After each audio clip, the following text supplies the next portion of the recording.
அன்பர்கள் அனைவருக்கும் அருள்களின் வணக்கம். பொருளறிந்து வாழ்வதை போற்றத்தக்கது.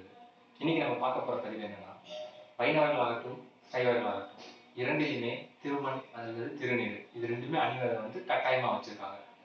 அதாவது மாணிக்கவாசகர் என்ன சொல்றாருன்னா, திருவாசகத்துல சிவபெருமான் திருநீர் அணியாதவர்களை காண கூசுகிறாரு, கண் கூசுகிறார் அப்படின்னு சொல்றாங்க. இதற்கான அறிவியல் தகவல் என்னன்னா, திருநீர் நம்ம அணியும் பொழுது, அதாவது எப்பொழுது திருநீர் அணியணும்னா குளித்த பிறகுதான் அணியணும். அதாவது குளித்த பிறகுதான் திருநீர் அணிய வேண்டும். குளிக்கிறது அப்படிங்கிறதுக்கு என்ன அர்த்தம்னா, தலை முதல் கால் வரை, அதாவது தினமும் தலைக்கு குளிக்கணும் அப்படிங்கிறத குளித்தல் அப்படின்னு அந்த காலத்துல சொல்லியிருக்காங்க. இப்போ அது காலப்போக்கில் மாறிடுச்சு. ஆனா அந்த காலத்துல குளிக்கிறதுனாலே தலை முதல் கால் வரை தினமும் தலை குளிக்கிறது அப்படிங்கிறதா குளித்தல்னு சொல்றாங்க. அப்படி குளித்த உடனே அந்த ஈரப்பதம் நம்ம உடம்புக்குள்ள இறங்கும். அந்த நீர் தலையில போக்குதுன்னு சொல்றாங்கல்ல, அப்படி இறங்கிடக்கூடாது, அந்த நீர் நமக்கு பாதிப்பு ஆயிடக்கூடாதுங்கிறதுனாலதான் திருநீர் உடல் முழுக்க அணிய வேண்டும். இப்ப இந்த திருநீர் என்ன பண்ணணும்னா, நம்ம மண்டையில் இருக்க நீர் பூரா உறிஞ்சிருது. அப்படி நம்ம தினமும் திருநீர் அணிவதனால நம்ம உடம்புல இருக்க கெட்ட நீரை திருநீர் உறிஞ்சிருது.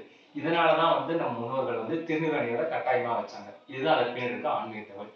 மற்றும் திருநீர் அணிவதனால என்ன நடக்குதுன்னா, நம்ம மண்டையில் இருக்க நீர் உறிஞ்சதுனால ஒற்றை தலைவலி, அதாவது மைக்ரைனு, அதுக்கப்புறம் சைனஸ், இந்த தலைபாரம், இது எல்லாமே நீங்குவதோட உடல், அதாவது ஜாயிண்ட்ஸ்ல இருக்க அத்தனை நீரையும் அது உறிஞ்சி நமக்கு உடல் ஆரோக்கியமா வச்சுக்கிறதுக்கு பயன்படுது. இதனாலதான் திருநீரை நம்ம தினமும் அணிய வேண்டியது கட்டாயம் அப்படின்னு நம்ம முன்னோர்கள் சொல்லியிருக்காங்க.